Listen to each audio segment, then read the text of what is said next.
I asked Jeffrey, how old are you? He said 73.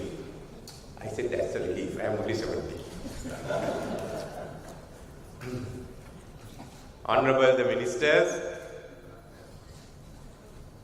members of parliament, your excellencies, representatives of the political parties, Secretary General of AEPF, distinguished guests and friends. First, together with our Minister Daya Gamage, Chairman of the Organizing Committee, let me welcome you to Sri Lanka. We are more than happy to host any of your discussions in the future in Sri Lanka. Think of your meeting here today at a time when the pendulum of power, political, military and economic are shifting to Asia. That's the difference between the time you started this organization and today. And you now become an organization in which political parties of Asia of all different philosophies can meet together to have discussions as to what the future is. We cannot determine the constitutional system of every individual country, but this makes space for all of them to meet. When you started this in 2000, I think, AEPF, just before that, we had seen the Asia Pacific Economic Community coming to be, where America, USA was the lead power, but it got all the Asia, all the Pacific nations together. There was no similar organization in any other part of Asia, whether it be in Central Asia or in the Indian Ocean. And then you had the AEPF, followed of course by the Shanghai Cooperation Council, which brought the Central Asian states together. All this changed with the great financial crisis, as you know, and also the politics of the West today. The evolving trade policies of the United States, the internal issues within the European Union, the disputes between some of the East European countries and the West have all kept this part of the world focused on their issues. At the same time, you see the growth and expansion of the Asian countries having alliances with each other and reaching out to other parts of the world. It's in this sense. When you look at the world in 2050, you have to remember that the two leading economies will be China and India. They'll cover 1/3 of the global economy. In the first 10 will also be Indonesia and Japan. And as you go down to the 30, there will be others included, Vietnam, South Korea,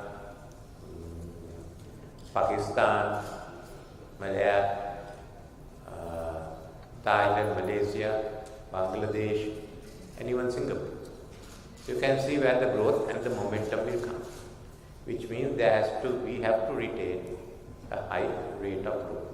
Now, it's the background of this, of countries which are building up their military power, which are also at the same time developing their trade potential internationally, that you have to deal with Asia. As they are also where you have to deal with some of the social problems, because remember Asia will be having on one end a younger population in places like South Asia and a larger aging population in East Asia. So you have both the issues we have to deal with. So within it, what is the reality of Asia? That's all that I wanted to say.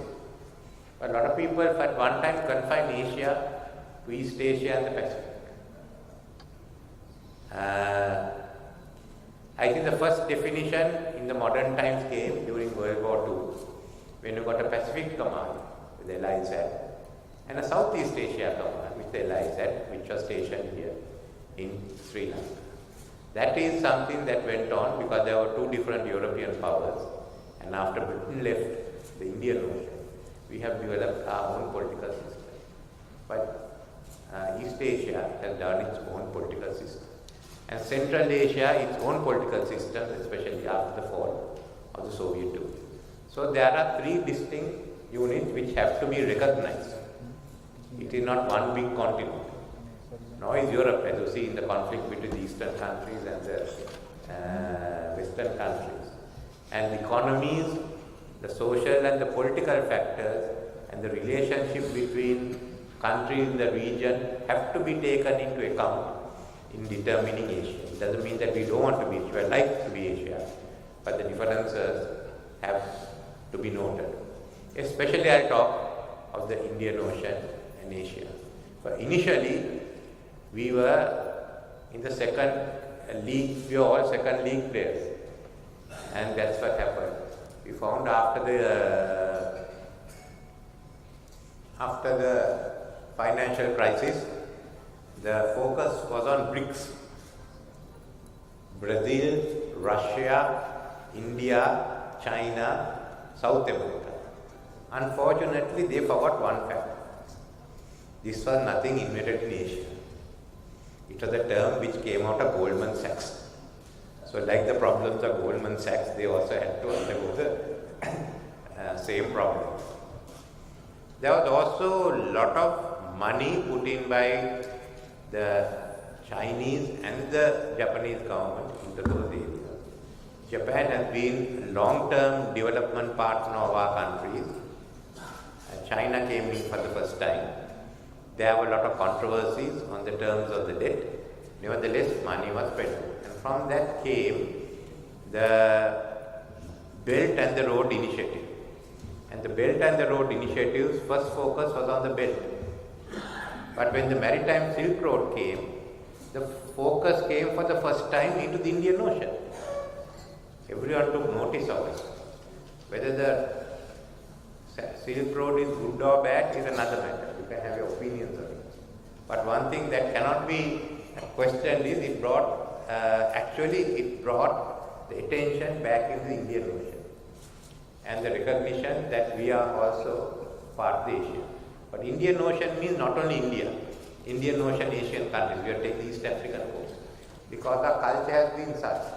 For thousands of years, we traded, and Mediterranean and the Indian Ocean were the two oldest trading regions in the world. From the time of Mohenjo-daro, Harappa civilizations onwards, we have been the oldest trading units. So this is the reality now, and it's good that we recognize Asia to consist of not only the Indian Ocean and the East Asia plus the Central Asia. And now we have the concept of Indo-Pacific and the agreements that go on. So on one hand we have China, which has now fully developed its roads and belt initiative that comes in. Japan, who's been a very long player with political connections to all our countries, have also come up with their policy of free and open seas, which is essential. Navigation must be free. Because the Indian Ocean, we have to remember that bulk of the world's transport goes through Indian Ocean. Sri Lanka can only develop if we become the hub of the Indian Ocean. This system was broken up by the Western colonial powers, and we are just putting it back. It also means that there should be freedom of navigation in accordance with UNCLOS. The second is a new program that has come in with both Japan and India working together, the Asia-Africa Growth Corridor, a very ambitious plan. But that only looks at sea connectivity, unlike BRI, which takes land and sea connectivity both. Land connectivity links Central Asia into Central Europe. Then India itself is now focusing more on the area. So it's the question of look west, act east, and the neighborhood first policy. So you've got three of these major events that are coming in. Then you have the South Korean government and others who are coming in, but these are the three major schemes that are there. Now the US has come up with a free and open Indo-Pacific. But within this there are new trade agreements that are coming in. The trade agreement which would have come into being under President Obama has now not taken place because the US has pulled out. The TPP, the Trans-Pacific Partnership, but Japan now has taken leadership, which shows the importance of the TPP. The bigger one that is coming, which will enable most of us to join, will be the comprehensive regional comprehensive economic development treaty for Asia, which is still taking time, and I hope that will develop. So we've got this large agreement which is coming in as an economic development plan. So within this, we in Sri Lanka, I am only telling of our experience, the people have different experience. How do we look at all these developments? How do we look at it? For instance, the different programs and projects that have been initiated by China, Japan, India, and also to a lesser extent by other countries. Some of them, I find comments find it, these has been competitive, leading to military conflict. Others find it complementary. Now we in Sri Lanka have had friendly relations with all. India has been a historical partner from time immemorial, virtually the same civilizations, even it extends to Pakistan and Bangladesh. That's one. We have had excellent relations with Japan from the time of the San Francisco Peace Conference. We are one of the first countries to recognize the People's Republic of China and also engage in a trade agreement with them, despite the opposition of the US. So we maintain this. And to us, we don't find that we are caught in a competition. We have looked at all this and we take whatever component we require and make it complement. We need it. Otherwise, we cannot make Sri Lanka the hub of the Indian Ocean. So we started a fair number of development programs.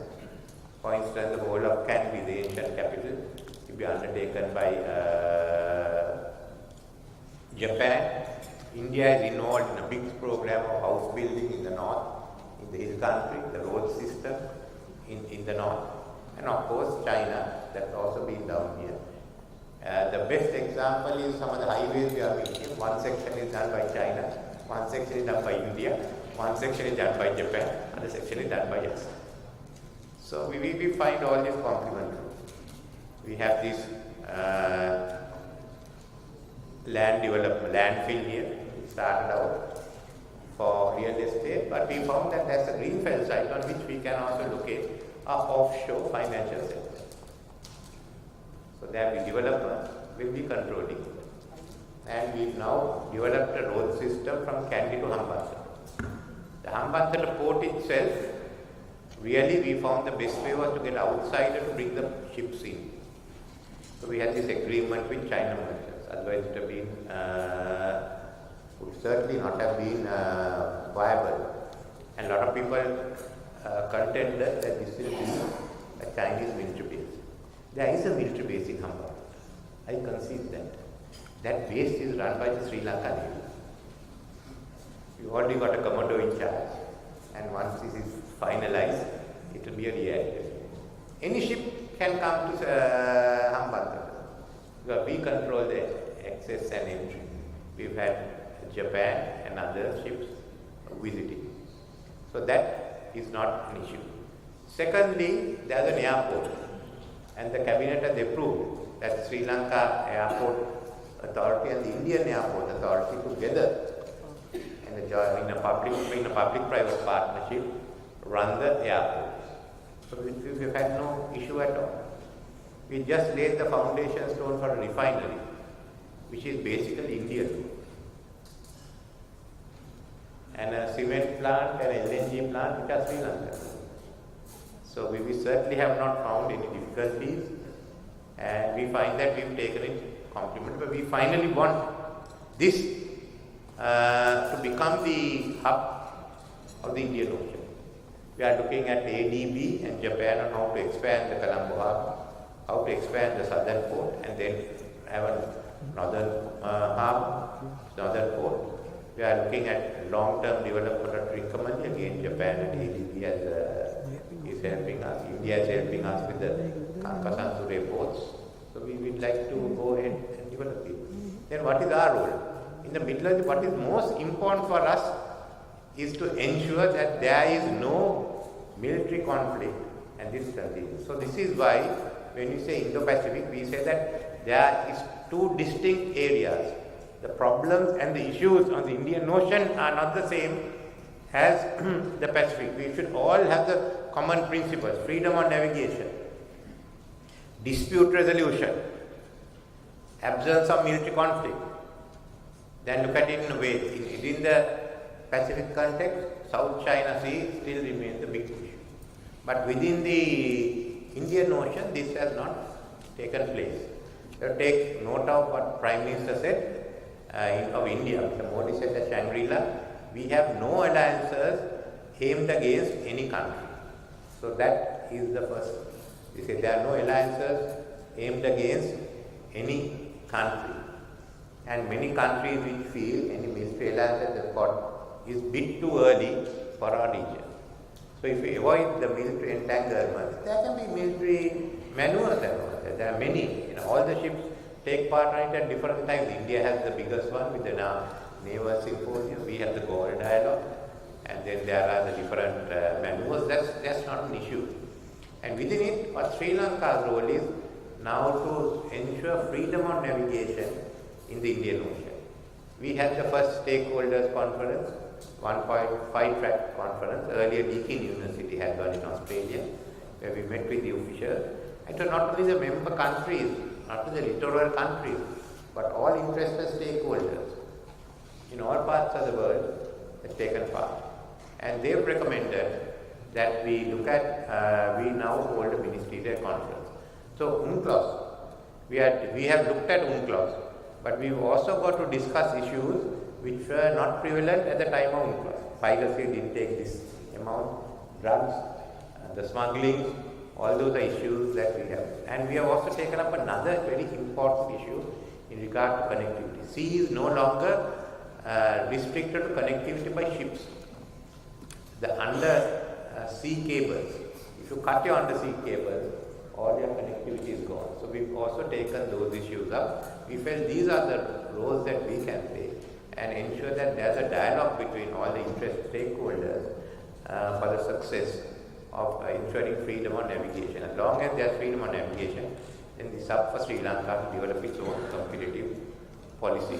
So here we are, we've got the three different segments. That's why I thought I should mention here. But we are all going to be one of the biggest growth areas, and our growth rates are going to increase. That cannot be avoided. The present trade problems have made countries look at Asia, look at each other, or looking at the markets that we can develop, because we realize in about another 20 years, we will be the largest markets, and Africa, East Africa and others will also be growing. So this is the background of Asia today, the reality, what's happening in the Indian Ocean, and what is happening, what is Sri Lanka has done. I don't want to take any more your time, but I thank you again for being here in Sri Lanka. I must commend the Minister for his organizing capacity and all those who helped him, including our Foreign Ministry. And finally, wish you all the success in your delivery.